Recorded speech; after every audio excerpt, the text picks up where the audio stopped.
Well, good morning, hello, and welcome to all of you here in the British Library and to everybody joining us online. My name's Polita Clark. I'm an associate editor and columnist at the Financial Times, and I'm very pleased to be here today to MC an event on accelerating the global energy transition. I have to say, sometimes when you look at the Financial Times and other news organisations, it's almost easy to think that the transition barely needs any more acceleration. We had a record amount of investment in it just last year, more than $2 trillion around the world, although mostly in China. But in China itself, the electric car boom is so extraordinarily large that it's actually starting to eat into oil demand. Over in California, there's so much battery storage now that batteries are soaking up solar power and then able to deliver more than a fifth of the entire state's electricity after dark, which is quite something. And here, of course, in the UK, the closure of the last coal-fired power plant means that Britain has now joined something like 14 other OECD countries that are now completely coal-free when it comes to electricity. So, you know, it's a really positive story, but you have to step back and remember that when it comes to the global energy mix, fossil fuels are very much still part of it. In fact, they're still just as much a part of it almost as they were 20 years ago. So, really, there is a work in progress when it comes to the global energy transition. Perhaps not so much if other countries follow the UK and set very ambitious targets to decarbonise their power grids, or perhaps things could be moving in a very different direction when one looks over at the US, where we now have a president who's basically dedicated to stopping the energy transition, although really after the events of the last week, it's hard to predict exactly where the US is going to end up in the very near term. However, what is true to say is that we have an extraordinary array of speakers from around the world today who are going to be talking about the latest thinking on accelerating the energy transition, what needs to be done, what needs to be undone, and how it can all be achieved at pace. Before we go to them, just a few of the inevitable housekeeping points. There is an app for today's conference. It's called Eventi.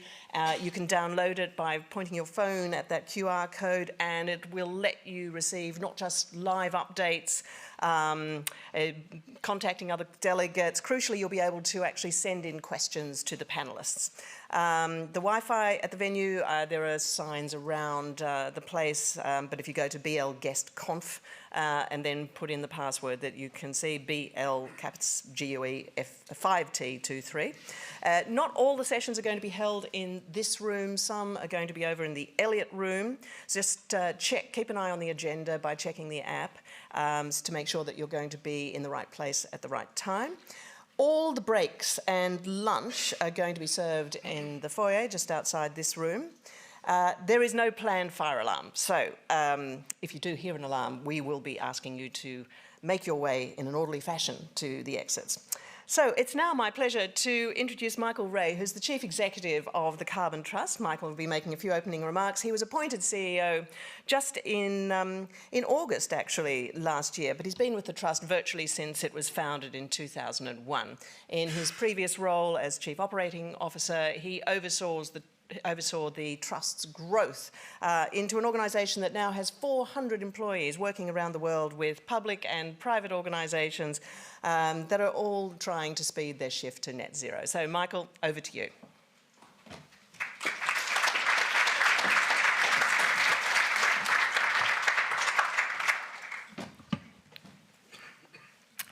Hello, everybody. Thank you very much for joining us today. It's great to see you all here, and welcome to everybody online as well. I was going to start by saying, how lucky are we? How lucky are we to be involved in the energy sector? Because there's lots of really exciting things happening. And it's a sector that's really kind of fundamental to economic prosperity. And it's really fundamental to how we address climate change. And as we've heard, we're making good progress, but there's still a huge amount to do. And in any kind of transition like this, I think it's useful just to reflect on kind of big shifts in the economy in the past and other kind of technology shifts to see what we can learn. And looking back at some of the big shifts, I think some of the patterns one could pick out are that incumbents often struggle to really fully embrace the opportunity around a change. And in some ways that's not surprising, right? Because they have existing assets, they potentially have stranded assets, so it's a perfectly kind of rational thing for them to do. We often see that new entrants really shift the dial. And in any kind of shift like this, there will be, I would argue, big winners and big losers, because that's just the nature of a shakeout and how, you know, an industry sector kind of evolves when disruptive technology comes along. And I think it's also fair to say that in any these types of transformations, the new technologies often have a structural advantage, and that can be financial, although in our sector that's not always the case. There are other advantages as well. But over time, through learning effects and economies of scale, the new technologies basically seize the day. And if you look at our sector, I mean, I think it's pretty clear, I hope you will agree, that we do need to get to net zero. And we do need to get to net zero much more quickly than we're in line for today. And that's really what today is about. It's really about kind of accelerating that journey. But let me just take a step back and just talk a little bit about how we got to today's event and why we kind of brought you all here together today. The Carbon Trust own experience is very much kind of informed by innovation in this sector. We're very much kind of seen as an innovator in the sector and a driver of collaboration. We're very comfortable, I think, taking kind of technology risk, and sometimes, like you, that means we fail, but we learn a lot. And sometimes we succeed and we deliver real impact, and that kind of energizes us to go forward and try other things. And one area where we've been very active over the year is in the area of offshore wind. And back in 2008, we set up the Offshore Wind Accelerator. And at the time, the kind of real issue with offshore wind was it was just far, far too expensive. So the kind of objective of the accelerator was to aggressively reduce cost. And the idea was to bring together kind of governments and industry to invest in a collaborative innovation program. And over time, the program has developed and demonstrated a whole kind of range of technologies that have made kind of large contributions to reducing costs, from novel foundations, high voltage cabling, kind of new vessels for more cost-effective maintenance. And over the first 10 years of the program, it invested about £100 million and brought forward innovations that have reduced the cost of offshore wind by about 15% on a levelized basis. And the program is seen as quite a big success, and that's largely due to the great organizations that we work with. But in thinking about that, we felt there was real value in taking a step back and thinking about, well, why did that program work so well? And why has the offshore wind sector really scaled? And part of kind of bringing everybody together today is to kind of share those lessons with you, but also to debate about how we can further accelerate progress based on your experience and what you've learned in this market over the years. The second thing was around timing. So why now at the beginning of 2025? Well, 2024 was a pretty momentous year, particularly for elections. So looking at my stats, there were something like 70 new governments elected last year. And if you look at the data, incumbent governments were often kind of voted out, and that's kind of brought forward, I think, governments with very different approaches, including in the US, which I'm sure we'll talk about later. 2024 was the warmest year on record since modern records began. I know some of you in the audience will say there were other effects beyond climate in play last year, but the trend is undeniable over time. And in our day-to-day lives, I mean, I think we all increasingly can talk about examples that seem to be saying that climate is real and becoming much more impactful in quite negative quite negative ways. But there are also real positives. I mean, as we heard, there's been record investment in renewables. There are countries and regions around the world who are really embracing the economic opportunity around a shift to net zero. I mean, China, investment in renewables, electric vehicles, the UK's drive to decarbonise electricity by 2030. You know, new governments in South Africa and Mexico really now wanting to kind of scale renewables on the ground. But the fundamental issue still remains that we're quite a long way on track for our collective 1.5 degree target. Which brings me on to the kind of objectives of today. So it is very much around kind of sharing experiences, but also I think constructively challenging ourselves and all of you to think about how we can go faster. And I think we have kind of 4 questions we'd really like to kind of push our thinking on. So the first is, how can we even further scale investment? Because the numbers already are big, but they need to get a hell of a lot bigger and quickly. And we want to debate how we ensure we have the right policy frameworks in place in individual countries and indeed across regions, so business can do the heavy lifting, including on things like grid, which I'm sure we'll debate today. We're really keen to explore how this really is a just transition and how we can all share globally in the benefits of this change and what it will bring. And from Carbon Trust's perspective, we're also really keen to explore how we drive further innovation and collaboration, because we think they are 2 ways of unlocking a lot of opportunity. So they're the questions I'd really like us to focus on today. In closing, I'm sure we'll have a really great conversation. But beyond that, I hope we leave here today with a renewed sense of ambition and excitement about what is possible. I hope we leave here today with some new relationships and potential collaborations that we can take forward. And I very much hope we leave here today with some new ideas and new insights about how we can drive impact on the ground. Thank you very much for listening, and I wish you a very productive event. Thanks, everybody.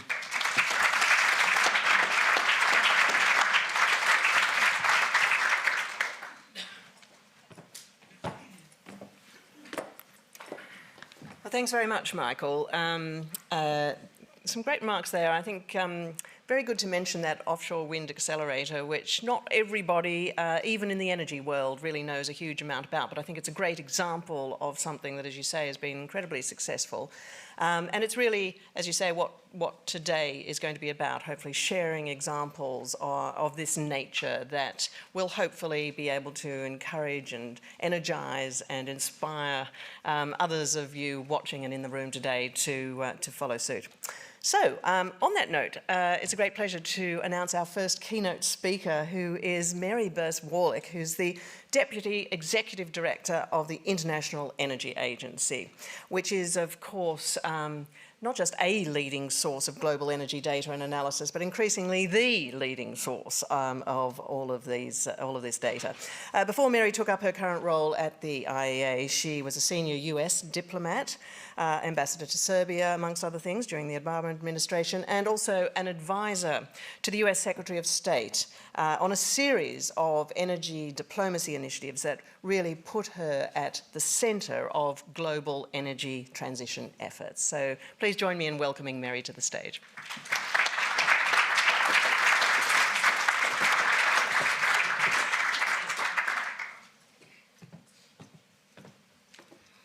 Well, good morning, everyone.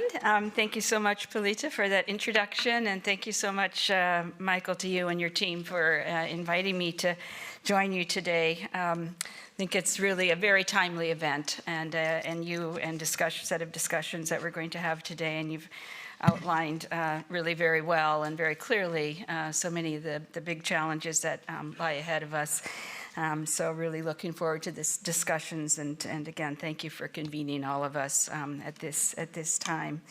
So I really appreciate the invitation to do a bit of a scene setter for you all. You're the experts out there. We do a lot of work on these issues as well, so appreciate the opportunity to be able to outline some of our recent analysis and findings on these issues.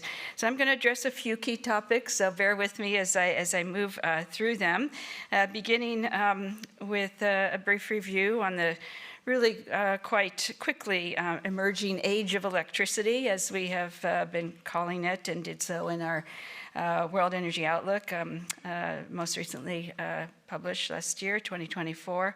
The important role of critical minerals in supply chains, which I know you're all very well aware of. Talk a little bit about AI and energy, and a really important emerging topic as well. Critical importance, of course, of achieving our SDG 7 goals of electricity access and clean cooking, and the important, critically important role of investment in financing in order to scale up and accelerate the energy transition. So I know that's a lot, but I'm going to start with a few remarks on rising electricity demand, which since 2010 has grown almost twice as fast as total energy demand. Consumption from space cooling and appliances in buildings has increased, and light industries have electrified. And of course, the UK's own very ambitious goal in this respect is really very important. Across the globe, we see that electricity is accounting now for a growing share of final consumption, and that is on track to only continue to do so. Our analysis shows that this electrification, as I said, will grow strongly as electricity demand strengthens further in the coming years. But a more electrified system, of course, is also more efficient, meaning the rate of total energy demand growth is much less. And there's no doubt in our view that what we're seeing is that we're really entering the dawn of a new age of electricity in terms of our energy system. Now, this brings with it significant opportunities for the scale and pace of the energy transition, but also several important challenges that we, as an international community, need to navigate together and to continue to think really very deeply about how we do so. We estimate that until 2035, about 1,000 terawatt hours will be added each year to global electricity use, equivalent to the electricity demand in Japan today. And compared to our previous outlook, WEO 2023, projections today for total global electricity demand in our stated policy scenario are more than 2,000 terawatt hours higher in 2035, which is equivalent to the consumption of India and Korea combined. So what's driving all of this? As Michael mentioned, China is very much leading the way, already among the most electrified economies in the world, more electrified than really all advanced economies in aggregate. And this is for many reasons, strong growth in manufacturing sector and industry, but also for policy reasons.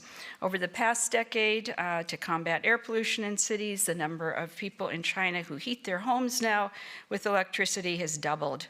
And we continue to see this electrification trend into the next decade, where by 2035, under current policy settings, electricity reaches more than 35% of China's total energy consumption.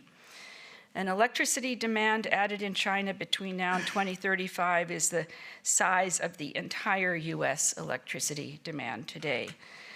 Thus, the choices that will be made in China will certainly impact everyone. At the same time, over the last decade, while China has certainly accounted for 2/3 of the global increase, by 2035, we also see demand growing very strongly in other emerging market and developing economies. And we see this growth coming from increased use in appliances, air conditioning and appliances, with 300 more million people getting connected to the electricity grid. So other places in the world that we need to keep a close eye on. Electricity demand growth is sustained by conventional demand uses, such as electrification of industries or manufacturing, and higher buildings demand, driven by economic growth in emerging and developing economies. The contribution of these conventional uses hasn't slowed down since 2010, and this is not set to change. Rising incomes combined with increasing global temperatures add more than 1,000 terawatt hours of cooling demand by 2035, an amount that is greater than the entire Middle East's electricity use today. But we also have new uses, heat pumps and the electrification of heat demand in buildings and industry, the rise of electric vehicles, data centers, and the growing use of artificial intelligence. As mentioned, this new age of electricity brings with it huge opportunities across the globe. There's no question for a more efficient economic system with cleaner cities, lower global emissions, and new sustainable jobs. It also has the opportunity to lift millions of people out of poverty and grant access to clean electricity for the 750 million people who still currently lack it. However, there are important challenges we must navigate. And one of these is the market concentration of critical minerals refinement, a supply chain issue, and also an important energy security challenge. And as you can see from this slide, this here was the level of market size and concentration of key energy-related refined commodities in 2017. Now let's look at the situation in 2022. We can see that the size of the markets for these key commodities has only increased as well as their market concentrations. And looking ahead to 2030, where we have analyzed the potential changes to market size and concentration based on announced projects, this shows the situation improving for several commodities to 2030. However, concentrations are still at levels that pose energy security challenges. And beyond the refinement of critical minerals, our analysis shows an oversupply in the market for batteries and solar PV. Over the last 5 years, deployment of solar PV has risen by a factor of 4, but manufacturing capacity has risen by a factor of 6. So we see that there is excess manufacturing in both battery and solar PV through to the end of the 2030s.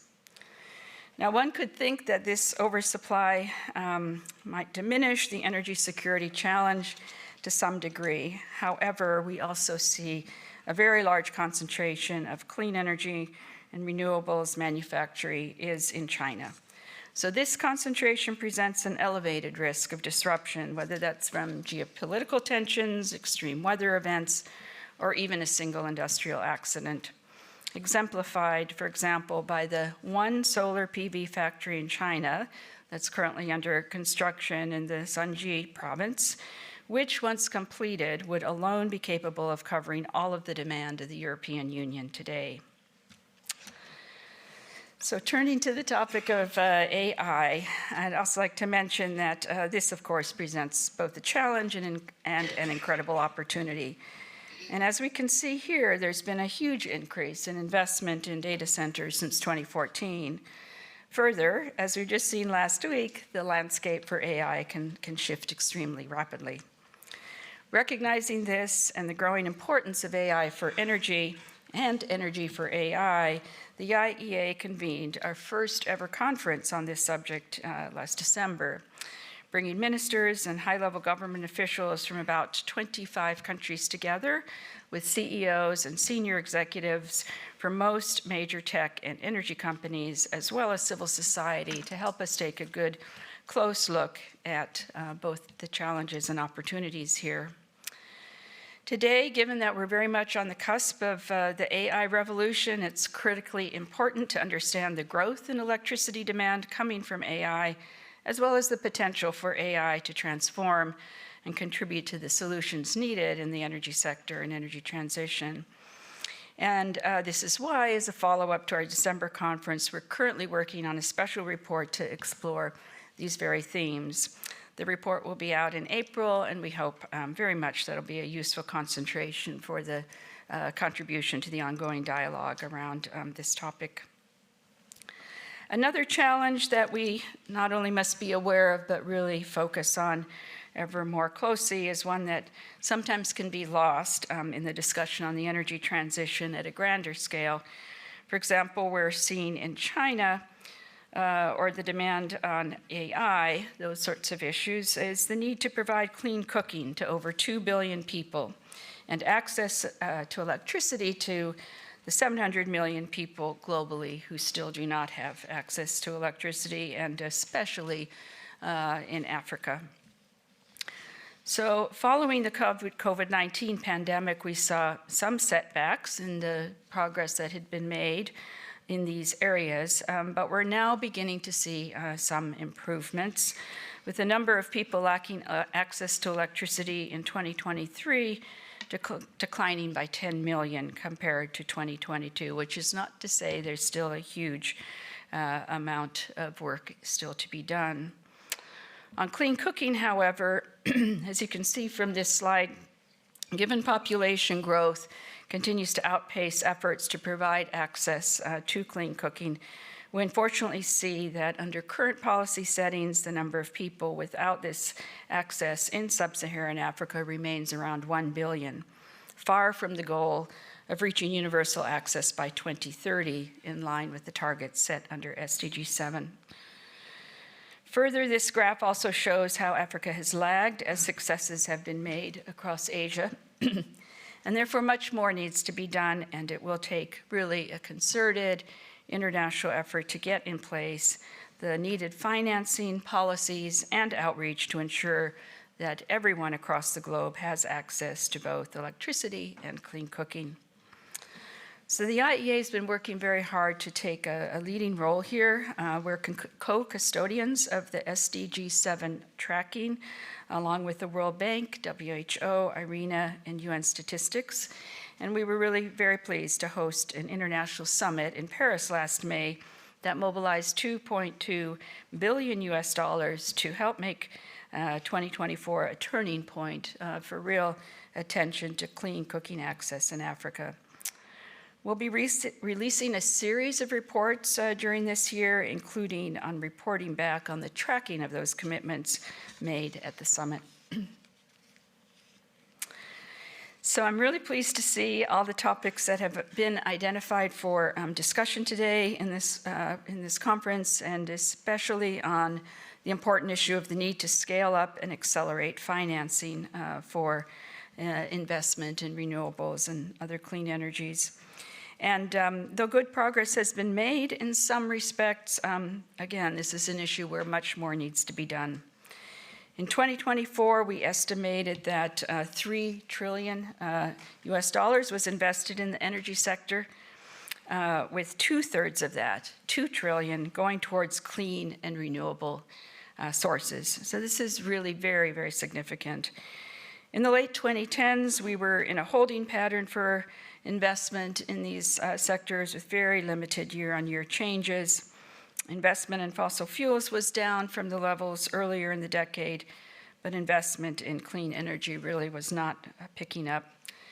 So the dramatic story of the last few years really has been quite impressive in terms of the growth in clean energy investment. And this includes a wide range of technologies: renewables, nuclear, grids, storage, spending on energy efficiency improvements and electrification, and low emissions fuels. But what is really striking is that as of 2023, more money was going into renewables and grids alone than into all aspects of fossil fuel supply, oil, gas, and coal together. And this provides really, we think, a very important signal of the shift towards a more electrified, renewable-rich energy system. Now, the main element of clean energy investment is renewable power, which on its own is expected to account for around $750 billion of investment in 2024, $500 billion in solar alone. And this represents a quadrupling in solar energy investments in just a decade.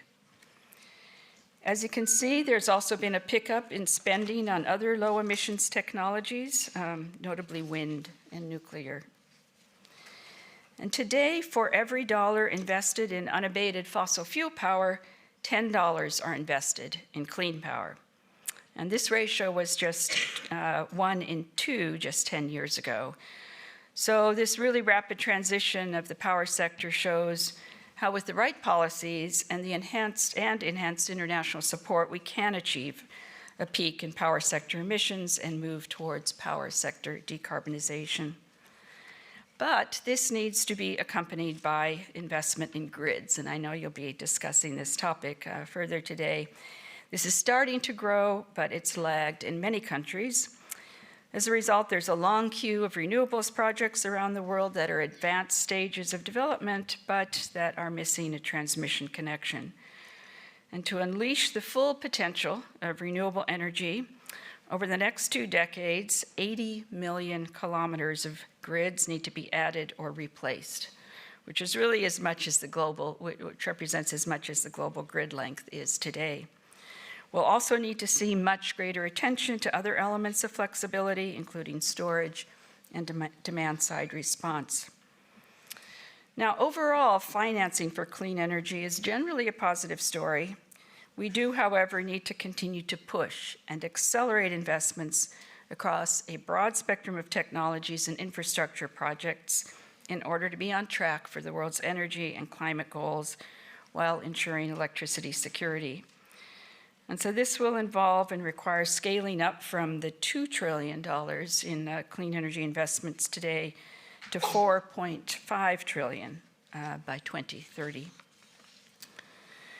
Further, by looking at regional variations in terms of financing and investment, there's a much more nuanced story, which tells us where even more effort is going to be required.